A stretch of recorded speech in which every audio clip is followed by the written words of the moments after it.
Good evening बच्चों। आज class 8 का जो है यह वीडियो दूसरा है और साइंस विषय है, पार्ट 1 है। और अध्याय जो है 9 यानी 9 है। घर्षण है, फ्रिक्शन है। और घर्षण को अंग्रेजी में फ्रिक्शन कहते हैं। तो घर्षण क्या है? घर्षण सबसे बड़ी महत्वपूर्ण कारण है कि अगर किसी चीज़ काम में घर्षण को कम करना है या अधिक करना, दोनों लाभदायक है। सबसे पहले हम चलते हैं तो चप्पल उप्पल में चाहे बूट उट में उससे उसमें घर्षण के लिए उसको थोड़ा थोड़ा ऊबड़ खाबड़ बनाए, जैसे इससे घर्षण रहने जिससे हम आराम से चल सके। और जैसे मान ली कि गाड़ी घोड़ा चले तो उसमें घर्षण कम करने के लिए उसे ग्रीस उरीस डालते हैं, जिससे क्या हो सकते हैं, वह तेज़ी से चल सके। साइकिल में ग्रीस देखा होगा। तो इस प्रकार जैसे चैन में तेला है या तेल डालते हुए जिससे ग्रीस तेल डालती है जिससे वो घर्षण कम करते हैं। तो घर्षण को कम करना भी ज़रूरी है और कहीं पे घर्षण ज़्यादा होना भी ज़रूरी है। दोनों हमारे लिए जीवन में लाभदायक है। चलो देखते हैं घर्षण फ्रिक्शन के बारे में क्या क्या। सबसे पहले स्मरणीय तत्व, उसमें ध्यान से सुनते हैं। स्मरणीय तत्व क्या? ध्यान से सुनो। यानी घर्षण संपर्क में रखी हुई पृष्ठों तथा बीच की सापेक्षिक गति को विरोध करता है या दोनों पृष्ठों पर कार्य करता है। घर्षण संपर्क दो पृष्ठों के प्रकृति पर निर्भर करता है। दिए गए पृष्ठों के जुगल के लिए घर्षण इन पृष्ठों के लिए चिकनेपन की अवस्था में निर्भर करता है। घर्षण इस बात पर निर्भर करता है कि दो पृष्ठों पर एक दूसरे को कितने बलपूर्वक दबाए। अस्थायी घर्षण तथा तब कार्य करना आरंभ कर देता है जब हम किसी वस्तु को उसकी विराम की स्थिति को गति में लाने का प्रयास करते हैं।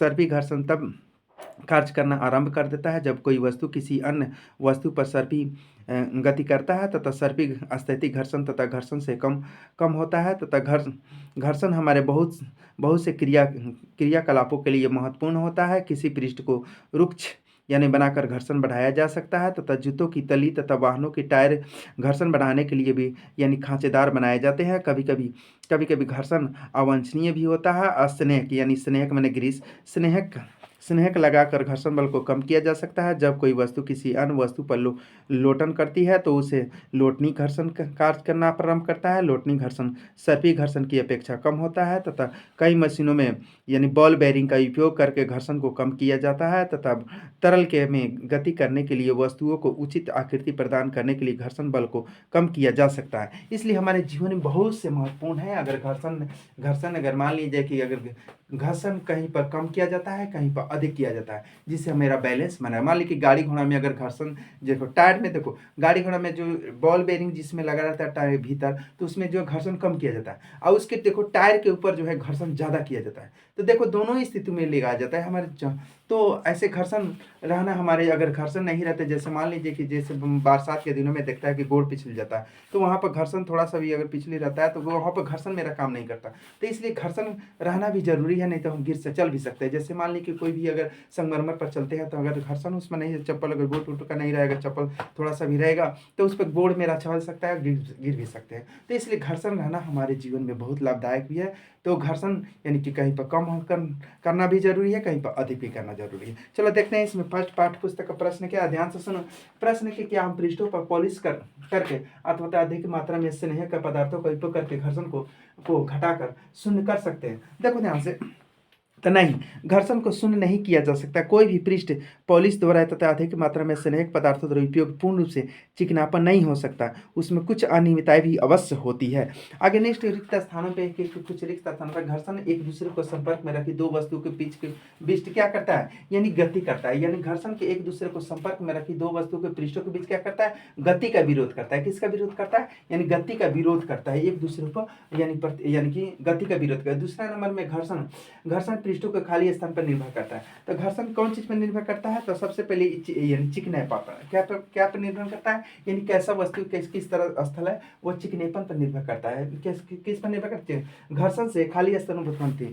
तो घर्षण से क्या उत्पन्न होता है, तो घर्षण से तुम्हारा जो है ऊष्मा क्या उत्पन्न होता है, घर्षण से तुम्हारा ऊष्मा उत्पन्न होता है। क्या घर्षण से क्या उत्पन्न होता है, घर्षण। आगे है कि कैमरे बोर्ड पर पाउडर छिड़कने से कम घर्षण हो जाता है। हाँ, जैसे कैमरा बोर्ड, हम कैरम बोर्ड खेलते हैं तो उसमें यानी कि पाउडर छिड़कते हैं। क्यों पाउडर छिड़कते हैं, उसमें घर्षण कम हो जाता है। घर्षण क्या होता है, कम होता है, जिससे मेरा यानी कि जो भी हो गोटी वह तेजी से भागे। समझ में आया। नेक्स्ट क्वेश्चन है, आगे सुनो। यानी कि चार बच्चों को लोटनिक अस्थैतिक तथा सर्पी घर्षण के कारण यानी कि बलों को घटने के क्रम में व्यवस्थित करने के लिए कहा जाता है। तो मात्रा उसकी तथा व्यवस्थित नीचे दी गई तथा उसकी सही व्याख्या करें। चार बच्चों है, कौन कौन बच्चा है, देखो ध्यान से, चार प्रकार के कौन कौन बच्चा है उस पर ध्यान देते हैं। यानी कि संगमरमर, देखो यानी 4 बचे हैं, तो सबसे पहले इसमें कौन-कौन हो सकते हैं? तो अस्थैतिक यानी कि अस्थैतिक, सर्पिक और लोटनिक। कौन-कौन इसमें हो जाते हैं? 4 बच्चों में यह कौन-कौन होते हैं? अस्थैतिक, लोटनिक और सर्पिक घर्षण। यह जो है चारों बच्चे कौन करते हैं? लोटनिक, अस्थैतिक और सर्पिक घर्षण। यही चारों करते हैं। समझ में आया? चारों बच्चों यही लोटनिक, अस्थैतिक, इसमें स्वयं भी उत्तर दिया हुआ है। अगला नेक्स्ट तीसरा प्रश्न ध्यान से सुनो। यानी तीसरा है, आलिया अपने खिलौनों पर कार को संगमरमर के सूखे फर्श पर, संगमरमर के गति फर्श पर यानी बिछे समाचार पत्रों पर तथा तौलियों पर चलाती है, तो कार का विभिन्न पृष्ठों पर लगे घर्षण को बल करने का बढ़ता क्रम है। तो सबसे पहले कि संगमरमर पर छोटा छोटा गाड़ी उड़ी आता है, बच्चों से खिलौना खरीद कर, तो देखता है कि जहाँ पर ज़्यादा अगर घर्षण अगर ज़्यादा रहता है तो वो रुक जाता है। अगर मान ली कि मिट्टी में चलाएगा तो कम चलेगा, लेकिन वही जो संगमरमर पर चलाएगा तो बहुत तेजी से भागेगा, तो वहाँ पर घर्षण कम मिलता है। उसको क्या कम मिलता है? तो कम मिलता है। देखो इसमें क्या क्या दे रहा है। संगमरमर में देखो, संगमरमर गीला फर्श, संगमरमर सूखा फर्श, समाचार पत्र क में दिया हुआ है। ख में समाचार पत्र तौलिया संगमरमर को सूखा फर्श, संगमरमर तौलिया समाचार पत्र तथा संगमरमर सूखा फर्श, संगमरमर गीला फर्श, संगमरमर गीला फर्श। सबसे पहले देखो ध्यान से, संगमरमर का गीला फर्श, संगमरमर का सूखा फर्श, समाचार पत्र, तौलिया।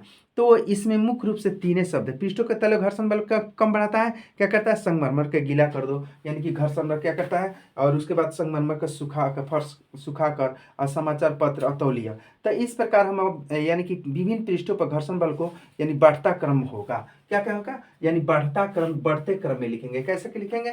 बढ़ते हुए, यानी संगमरमर पर पैसे सबसे पहले गीला करेंगे और उसके बाद गीला करके सूखा फर्श, सूखा समाचार पत्र, तौलिया। ये चारों प्रकार से हम लोग जो मैंने मुख्य रूप से सूखे फर्श, संगमरमर पर गीले फर्श के रूप में यानी प्रयोग का बल का बढ़ाकर कम करते हैं। समझ में आया? नेक्स्ट देखो ध्यान से, लास्ट है यानी चौथा है। देखो मान लीजिए कि अपने आप को डेस्क को थोड़ा सा झुकाते हैं, उस पर रखी गई कोई वस्तु नीचे दी गई की ओर सरकना आरंभ यानी कर देती है, तो इस पर लगे घर्षण बल को दिशा कर सकता है। तो सबसे पहले मान ली कि कोई वस्तु अगर रखते हैं तो जैसे उसे टेढ़ करते हैं तो वो अपने से सरक जाता है। जैसे कोई भी अगर मान ली कि कलम बच्चा उससे रखता है, कोई भी डेस्क बेंच पर रखो, अगर थोड़ा सा हम उठाएंगे तो क्या अपने से वो सरकने लगता है। तो क्या उसका अगर घर्षण बल अगर सही से, तो वो घर्षण बल वहाँ पर कम काम करता है। समझ में? तो देखो इसमें क्या करते हैं कि यानी ऐसी स्थिति में घर्षण बल की दिशा का ऊपर की ओर मन करता है, हम किस दिशा में उसको ले जाना चाहते हैं। जैसे इधर उठाएंगे तो उधर भागेगा, तो इस प्रकार दिशा के ऊपर निर्भर करता है। नेक्स्ट है देखो ध्यान से, यानी कि मान लीजिए कि दुर्घटनावश साबुन के पानी से भरी बाल्टी संगमरमर के किसी फर्श पर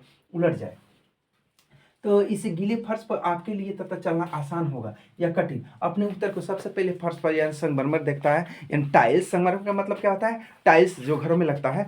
तो सबसे पहले क्या देखो, यानी कि गीले फर्श, देखो गीले फर्श पर चलना कठिन होगा क्योंकि जूता तथा गीले फर्श के मध्य यानी घर्षण बल अत्यधिक कम होगा। जब हम गीले फर्श पर चलते हैं कि यह सतह को उचित रूप से दबाने में असमर्थ होते हैं और इस प्रकार हम आगे की ओर यानी गति के लिए उचित प्रतिक्रिया बल प्राप्त नहीं कर पाते हैं। यानी गीले फर्श पर हम जो है क्या कर सकते हैं, यानी कि सही ढंग से नहीं चल सकते। वहाँ पर मेरा घर्षण बल कम काम करेगा। घर्षण बल क्या करेगा?